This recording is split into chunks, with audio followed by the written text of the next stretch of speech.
Una serie de golpes de Estado revolucionarios está reconfigurando el mapa neocolonial de África y afectando los intereses de las potencias occidentales.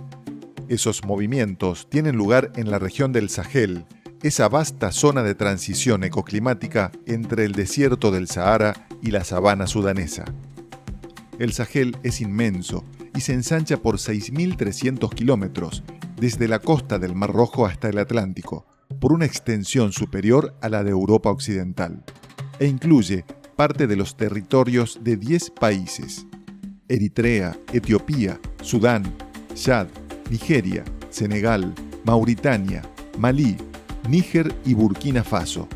En estas tres últimas naciones se dan los movimientos anticoloniales más serios del momento. Y más precisamente en Burkina Faso, país que hasta la última parte del siglo XX se llamó Alto Volta por estar ubicado en la naciente de dicho río.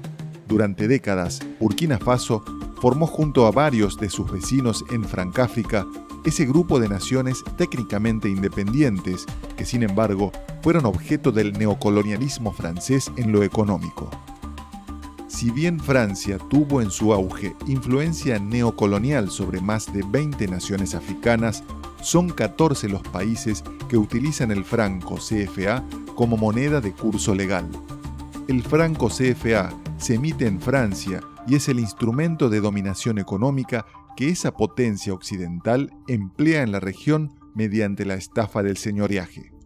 Tal como lo denunciara la italiana Giorgia Meloni en su momento, con el franco CFA, Francia se asegura el control de los recursos y riquezas de esas 14 naciones africanas. Una de ellas es Burkina Faso, un país que a principios de los años 1980 supo sacudirse el yugo, volvió a caer luego en la telaraña neocolonial francesa y ahora pareciera estar resurgiendo como nación independiente. En 1983, el capitán Thomas Sankara lideró un movimiento revolucionario que echó a los franceses del territorio y fue el primer conato de soberanía para el país, que hasta entonces se llamaba Alto Volta. Sankara derogó esa denominación colonial y determinó que su país debía llamarse Burkina Faso, lo que en una combinación de idiomas autóctonos significa patria de los hombres íntegros. Pero Sankara no solo se ocupó de cuestiones simbólicas en su lucha por la independencia definitiva de la patria. El valiente capitán Sankara hizo una revolución construyendo escuelas y hospitales en un país donde el analfabetismo oprimía a más del 90% de la población y nadie tenía acceso a la salud. Sankara también hizo una reforma agraria y afectó profundamente los intereses de las corporaciones occidentales, nacionalizando los ingentes recursos naturales de este país africano, que es, por ejemplo, el cuarto mayor productor de oro del continente y uno de los principales del mundo.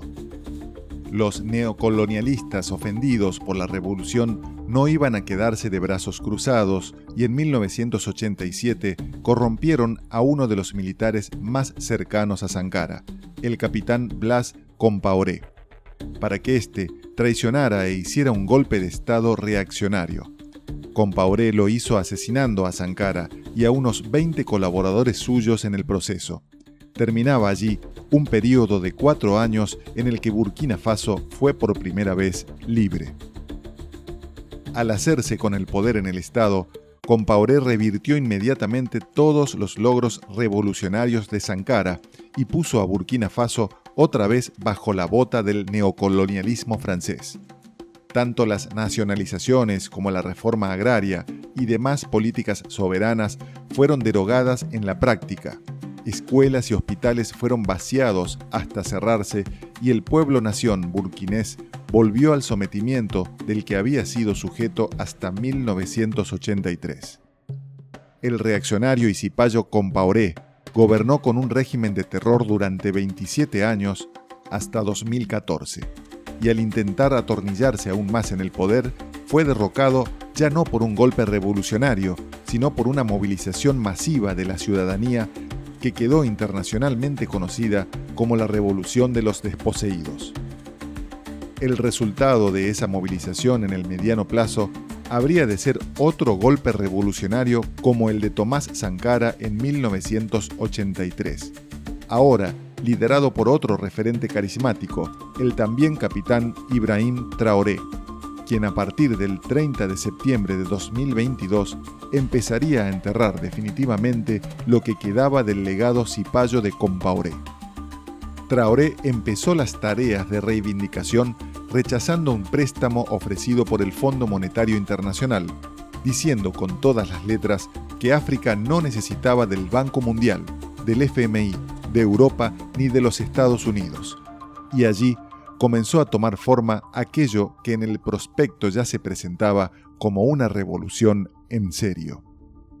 Después de echar a los militares franceses que tutelaban el territorio y también a los periodistas extranjeros que justificaban el neocolonialismo, Traoré se puso a emular a Sankara, estableciendo la nacionalización de la minería y la prohibición de exportar oro en bruto. Ahora el oro se procesa en Burkina Faso y se exporta con valor agregado, generando grandes ingresos para los burkineses. El revolucionario Traoré también puso orden en la producción agrícola, sobre todo en la de algodón, arroz, mijo y tomates, que históricamente había sido controlada por las corporaciones occidentales, y puso al Estado en defensa de los artesanos y los granjeros que cultivan y ahora también procesan esos productos primarios, dándoles valor agregado en el país. Traoré ascendió al poder político en 2022, en el marco de un golpe de Estado llevado a cabo por un grupo de oficiales unidos muy similar al que posibilitó el ascenso de Juan Domingo Perón en Argentina en 1943. Y además, en unas circunstancias muy parecidas de un largo periodo de infamia, maltrato y empobrecimiento de los pueblos. Traoré llegó como Perón y literalmente dijo basta. Algunos analistas proyectan que el régimen de Traoré será breve como lo fue en su momento el de Sankara, y por las mismas razones. Al afectar los intereses de las corporaciones y las potencias occidentales, más temprano que tarde, los poderes fácticos darán con un traidor que encabece una reacción y restaure, como Compaoré, el infame orden neocolonial y cipayo. Pero los tiempos cambiaron y la alianza de Traoré con Vladimir Putin pueden estar indicando un desenlace distinto. Burkina Faso es uno de los países menos desarrollados del mundo y necesita un largo periodo de liberación revolucionaria para recuperar el tiempo perdido. Los libres del mundo y los que todavía aspiran a serlo están pendientes del éxito de esa revolución africana que puede encender la mecha en todas las latitudes.